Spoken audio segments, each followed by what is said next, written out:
तो हेलो दोस्तों, नमस्ते, प्रणाम। आप सभी का स्वागत है मेरा हरियाली दुनिया ब्लॉग में। तो दोस्तों, हम जा रहे हैं अभी एलोवेरा लगाने, और एलोवेरा लगाकर और महत्वपूर्ण एक बात होगी। कुंभ मेला लगा हुआ है प्रयागराज में, तो उस पर थोड़ा चर्चा कर लेंगे।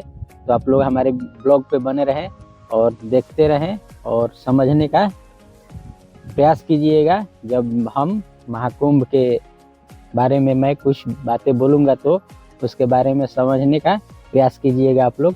तो चलिए हमारे ब्लॉग को बने रहिए। अभी फिलहाल में हम एलोवेरा लगा रहे हैं। हम लाए थे एलोवेरा का गाछ दूसरी जगह से। तो देखिए यहाँ पे एलोवेरा हम रखे हुए हैं, देखिए, और यहाँ हम लगाएंगे। तो याद पड़ा कि एक ब्लॉग बना ले इसी पर और बातें कुछ कर लें अपने जितने हमारे ऑडियंस हैं, फ्रेंड हैं, तो उनसे थोड़ा बातें हो जाएगी। तो देखिए हमारे ये छोटा सा भांजा है, इन्हीं को दे रहा हूँ, मोबाइल पकड़ा रहा हूँ, और ये हमारा छोटा भांजा रिकॉर्डिंग करेगा और आप लोग ब्लॉग को बने रहिए। बस मैं यही कहना चाहता हूँ आप लोगों से। और देखिए कैसे मैं लगा रहा हूँ एलोवेरा। चलिए ब्लॉग को बने रहिए। चलो दिखाओ। तो देखिए दोस्तों, हम एलोवेरा लगा रहे हैं और काफ़ी आज ठंडी थी भाइयों। आप लोगों से बता दूँ, काफ़ी आज ठंडा था, बहुत कुहा था। और दोपहर के बाद से दिन खुला है, थोड़ा धूप निकला हुआ है, बहुत ज़्यादा ठंडा था आज। सुबह से ही बहुत ज़्यादा ठंडा था। तो देखिए हम एलोवेरा लगा रहे हैं, देखिए यही है एलोवेरा। और हमारे घर पर एलोवेरा था पहले, मगर वो ख़त्म हो चुका था, नहीं हो पाया था। तो इसलिए आज हम दूसरे जगह से आज एलोवेरा लगाए। तो आज एलोवेरा लगा रहे हैं। तो आप लोग देखिए कैसे लगा रहे हैं हम एलोवेरा का ये गाछ बोलिए या पौधा बोलिए।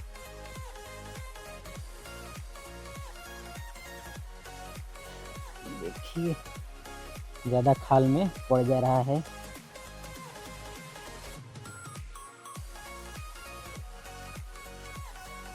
चारों तरफ से मिट्टी डाल दे रहे हैं और इसके बाद पानी डाल देंगे तो ये लग जाएगा। ये लग जाता है, कैसे भी गाड़ दो ज़मीन में तो ये लग जाता है। और देखिए एक छोटा सा इधर टूट कर चला गया है, ये भी हो जाएगा।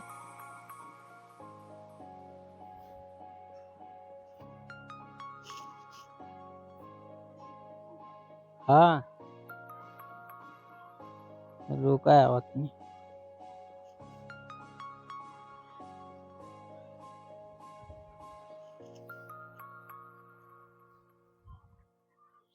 और चारों तरफ से ये देखिए हम घेर दे रहे हैं और इसी में पानी डालेंगे। और थोड़ा नज़दीक दिखा दो, देखो थोड़ा नज़दीक से ये दिखा दो। और इसी में पानी डाल देंगे तो ये लग जाएगा। अभी ठंडी का मौसम है तो लग जाएगा, क्योंकि इस वक्त ज़्यादा धूप नहीं कर रहा है। और चारों तरफ थोड़ा थोड़ा ये खुरपी से हम कोड़ दे रहे हैं।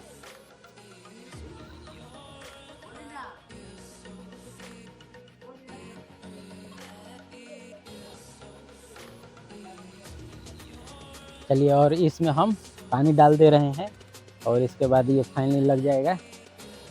देखिए हम ये कल्प से देखिए ये खुरपी है।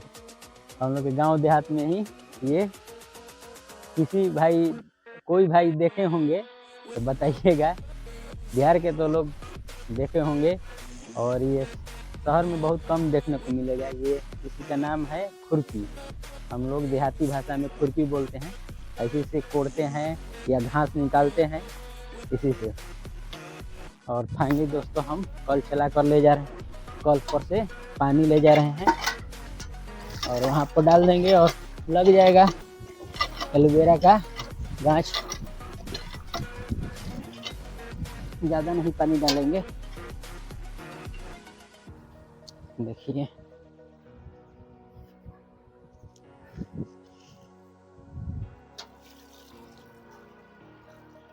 पानी डाल दे रहे हैं और फाइनली ये लग जाएगा। देखिए, और देखिए हमारा ये राई पत्ता, देखिए ये राई पत्ता फुला गया है, तिलहन के जैसा ही होता है। और इसका ये पत्ता जो है खाया जाता है, मान लीजिए सब्जी उब्जी में डालकर खाया जाता है। ये देखिए ये राई पत्ता है, थोड़ा नज़दीक से दिखा दो। देखिए ये कितना बड़ा बड़ा पत्ता है, ये है राई पत्ता। और हमारे खेत में एक लीची का गाछ है, देखिए इतना बड़ा हो गया है, ये लीची का पेड़ है। और उधर में एक आम का गाछ है, और देखिए एक और यहाँ पर है लीची का पेड़। देखिए एक यहाँ पर हम लोग लगाए हुए हैं लीची का पेड़, अभी 1 साल से लगाए हुए हैं लीची का पेड़। तो ये देखिए कब होता है, कब फरेगा, फल देगा। तो दोस्तों थोड़ा महाकुंभ पर बात कर लेते हैं।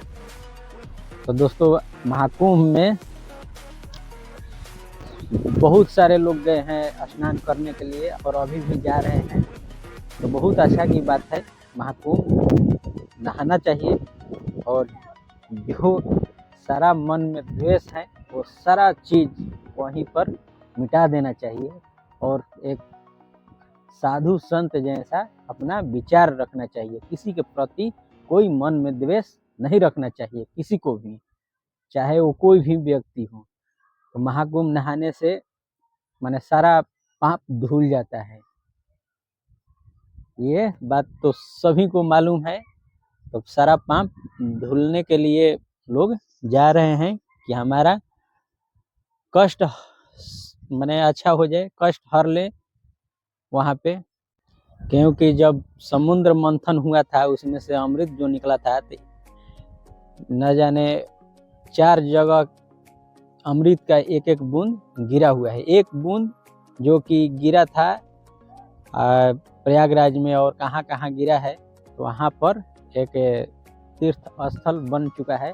और वहाँ पर लोग बोलते हैं कि प्रयागराज में नहाने पर माने सारा पाप कष्ट दूर हो जाता है। तो लोग गए हैं नहाने के लिए। देखिए हम तो आज तक नहीं गए हैं, नहीं, बस सोशल मीडिया पर लोग वीडियो डाल रहे हैं वही हम देख रहे हैं। और बहुत सारा साधु संत वहाँ पर जुटे हुए हैं।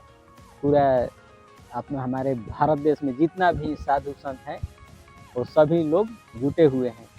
तो दोस्तों एक साधु संत का विचार कैसा होना चाहिए, मगर आज के समय में माने 100% में 2-3% साधु संत हैं कि जो उनका विचार अच्छा है, बाकी उन लोगों का विचार अच्छा नहीं है। सब ढोंगी साधु है, वो सब ढोंगी साधु हैं। अभी हाल ही फिलहाल में एक सोशल मीडिया पर हम देखे कि एक साधु, वो भी नौजवान साधु था, एक लड़की के साथ शायद दुष्कर्म करते हुए पकड़ा गया वहाँ पे प्रयागराज में। ऐसा साधु माने है, वो सब साधु नहीं है, वो लोग माने ढोंगी साधु हैं। केवल गेरुआ वस्त्र धारण करके और लोगों को भ्रमित कर रहा है वो लोग साधु। मगर साधु कैसा होना चाहिए, पहले के साधु थे, हमारे दादा जी बताते हैं कि एक साधु हुआ करते थे, बक्सर के थे, त्रिदंडी स्वामी जी महाराज। त्रिदंडी स्वामी जी महाराज के पास बहुत सारा शक्ति था। उनके एक त्रिदंड हैं, तो वो हाथों में लेकर रहते हैं, उसमें कपड़ा, लाल कपड़ा लपटा गया है उसमें। तो अपने चेला को जब समाधि ले रहे थे तो अपने चेला को दे दिए, सौंप दिए थे सारा शक्ति। तो उनका चेला का नाम श्री लक्ष्मी परपन जीयर स्वामी जी महाराज हैं। तो वो शक्ति को संभाले हुए हैं और उनमें बहुत सारी शक्तियाँ थी। त्रिदंडी स्वामी महाराज में, जो कि जीयर स्वामी के गुरु थे। और तो वो उनका मैं एक बात बता रहा हूँ, हमारे दादाजी बोलते थे उन लोगों के ज़माने में वो त्रिदंडी स्वामी जी महाराज थे, हमारे दादा देखे हैं। तो जब उनका भंडारा जब चल रहा था उस वक्त डालडा घट गया था। तो डालडा घट गया था। जो घी होता है, घी में जो पूड़ी उड़ी छाना जाता है, तो उनका भंडारा चल रहा था, तो उसमें डालडा घट गया था। तो बोले त्रिदंडी स्वामी जी लोगों से कि जाइए गंगा जी से जल लेकर आइए, वहीं गंगा मैया से पैंचा मांगिए डालडा। तो वो लोग जल लेकर आए तो डालडा बन गया था, और वहीं जग में न जाने कितना उस वक्त वो घड़ा में आया था पानी, तो डालडा बन गया था। तो उस वक्त घटा था डालडा, क्योंकि पूरे इलाके से लोग आए थे भंडारा में खाने के लिए, भोज करने के लिए, प्रसाद खाने के लिए। तो उस वक्त घटा था, तो पूरा हुआ था। गंगा मैया से पैंचा लिए थे उधार, और उसके बाद इधर से डालडा जब सब पूरा जग संपन्न हो गया, तो इधर से डालडा खरीद कर दे दिए थे त्रिदंडी स्वामी जी महाराज की, जाइए गंगा जी में दे दीजिए वो डालडा। तो पानी बन गया था। तो उस वक्त के संत महासंत जो थे, उस वक्त उन लोगों में शक्ति थी। जैसे में बहुत हजारों वर्ष पहले रविदास, संत रविदास जी, उनका जब दरबार लगता था, तो जितना भी अंधा, बहरा, लंगड़ा, लूल्हा, या माने जितना भी शरीर में जिनका कष्ट होता था, उनका दरबार में वो लोग दरबार में जाते थे उस वक्त, और जल का जो अमृत होता है वो अमृत पीते थे, जो चना अमृत हम आज के समय में बोल रहे हैं। तो जल पीते थे उस दरबार में, तो उनका सारा कष्ट दूर हो जाता था। कबीरदास ऐसे ही संत थे कि मुर्दा जो गाय थी, उसमें से वो दूध निकाल लिए थे। अब बताइए कि वो गाय जिंदा हो गई थी। इतना वो संत, महान संत थे। और माने क्या बोलते हैं, वो साधना करते थे बहुत। उस वक्त के ज़माने में संत लोगों को भगवान से कनेक्ट, सीधा भगवान से कनेक्ट होता था। आज के संत, अब बताइए, फैशन हो चुका है, क्योंकि साधु बनने में पैसा थोड़ी ना लगता है, उससे पैसा आ रहा है, हजारों करोड़ों रुपया आ रहा है। कौन आज के समय में कौन ऐसा साधु नहीं है जो महान अभी के वक्त में महान गिनती हो रहा है साधुओं का। उन लोगों के पास हजारों करोड़ों रुपया है, मगर सरकार उन लोगों पर ध्यान नहीं दे रहा है। बताइए, उन लोगों के पास बहुत सारा रुपया है, मगर सरकार उन लोगों पर नहीं ध्यान दे रहा है। न जाने क्यों नहीं दे रहा है। ये सब ढोंगी साधु हैं। 2-4 अच्छे होंगे साधु, मगर वो भी उतना शक्तिशाली साधु नहीं है। मगर आज के समय में जो संत महात्मा है बहुत कम मिलेंगे, अच्छा संत महात्मा बहुत कम मिलेंगे, मगर वहाँ पे लाखों साधु जुटे हुए हैं प्रयागराज में।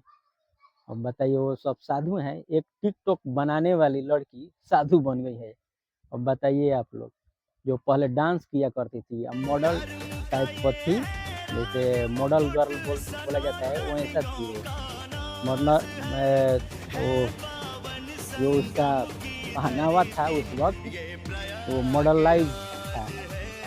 और टिकटॉक छोड़ी, उसके बाद सोशल मीडिया से जुड़ी रहती थी, और उसके बाद उसका प्रेमी शायद धोखा दे दिया तो साधु बन गई। अब आप लोग बताइए, क्योंकि वो कैसा साधु है?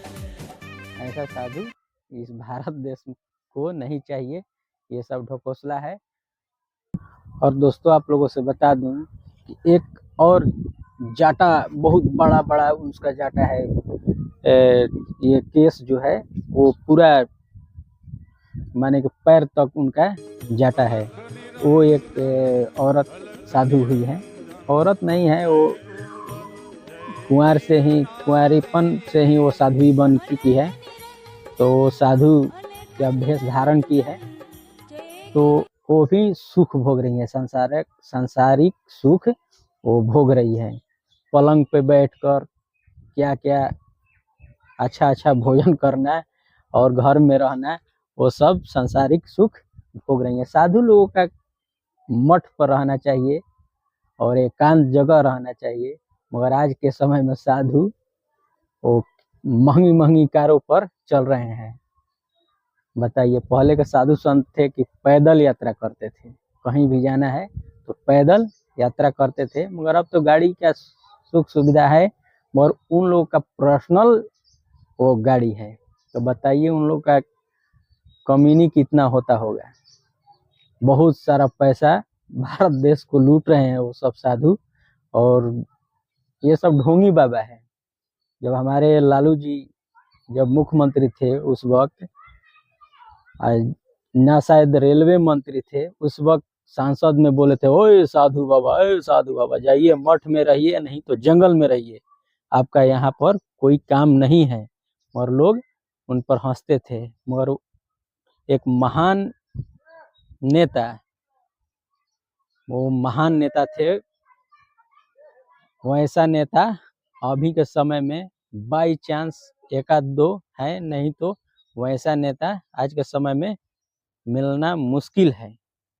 लालू प्रसाद यादव, जो कि बिहार के मशहूर नेता और लड़ाकू नेता थे, संघर्षशील सुजोग कर्मठ थे वो नेता। तो उस वक्त वो साधु संतों को सब नेता पहचानते थे कि कौन कैसा साधु है और कैसा विचार का है। तो उस वक्त भी उनके जमाने में भी वो साधु संत सांसद थे। अब बताइए, साधु संत नेतागिरी करना चाहिए साधु संतों को, है? साधु संतों को मठ पर रहना चाहिए, नहीं तो जंगल में रहना चाहिए। वो सांसारिक सुख को भोग रहा है, वो सब साधु संत नहीं है। वो हम लोगों के जैसा वो है, आम जनता की तरह वो भी है, वो साधु नहीं है। साधु बाबा लोग बोलते हैं, एक गेरुआ वस्त्र पहन लेने से साधु लोग बन जाते हैं। साधु लोगों में शक्ति होना चाहिए, भक्ति और शक्ति दोनों होना चाहिए, और आज के समय में उन लोगों में शक्ति नहीं है।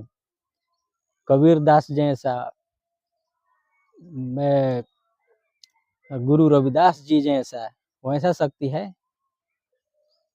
जो गुरु नानक जी थे उन लोग के जैसा आज के संतों में बिल्कुल शक्ति नहीं है, बिल्कुल नहीं है। नहीं तो उन लोगों में शक्ति होता है तो दुखिया का दुख वो लोग हर लेते, मगर वो सांसारिक सुख ले रहे हैं भगवा वस्त्र पहनकर। मैं आप लोगों से यही कहना चाहता हूँ। और महाकुंभ नहाइए, कोई दिक्कत नहीं है, महाकुंभ नहाना चाहिए। जो पूर्वज लोग कहते हैं कि वहाँ पर संगम है गंगा जमुना सरस्वती का, तो आप लोग नहाइए, कोई दिक्कत नहीं है, नहाना चाहिए। गंगा स्नान कीजिए। गंगा जी के पानी में बहुत सारा जड़ी बूटी उसमें माने गंगा जी जहाँ से निकलती है गोमुख से, वहाँ से जब चलती हैं, शायद हिमालय के पर्वत से निकलती हैं और गोमुख के रास्ते से होते हुए निकलती हैं, तो बहुत सारा जड़ी बूटियाँ होते हुए ये पानी आता है, इसमें कीड़ा नहीं लगता है। और हमारे पास तो गंगा जी उधर में बहती है, हम लोग नहाते हैं। गर्मी के दिनों में बहुत नहाते हैं। अभी तो ठंडी है, बहुत ज़्यादा ठंडी है, तो ठंडा पानी बहुत ज़्यादा है, तो हम लोग स्नान करते हैं। गंगा स्नान करना चाहिए, बहुत अच्छा है, ऐसा बात नहीं है। और भक्ति भी रखिए। और धर्म क्या है? धर्म है सच्चाइयों पर चलना, किसी के प्रति कोई मन में द्वेष न रखना। यही हमारा हिंदू धर्म कहिए या सनातन धर्म कहिए, यही है। और धर्म कोई ये नहीं है कि ये है धर्म वो है धर्म, ना। धर्म सच्चाई की राहों पर चलो, वही धर्म है। और कर्म है, कर्म करते रहिए और सच्चा अपना शब्द निकालिए, और किसी के प्रति कोई मन में द्वेष नहीं रखना चाहिए, यही धर्म है हमको जहाँ तक समझ में आता है, और दूसरा कुछ नहीं है। तो चलिए दोस्तों, ज़्यादा वीडियो ये लंबा हो चुका है, तो चलिए अगला वीडियो में फिर मिलते हैं। तब तक के लिए बाय बाय, टेक केयर, मस्त रहिए, स्वस्थ रहिए, अपने कामों में व्यस्त रहिए। और आप लोगों को मैं अच्छा वीडियो लाते रहूँगा, आप लोगों के सामने प्रस्तुत करूँगा बहुत जल्द ही। लोकेशन पर कहीं कहीं जाऊँगा तो ज़रूर अच्छा वीडियो लाते रहूँगा। अभी ठंडी का समय चल रहा है तो अभी नहीं जा पा रहा हूँ। चलिए बाय बाय, नेक्स्ट वीडियो में मिलते हैं, टेक केयर।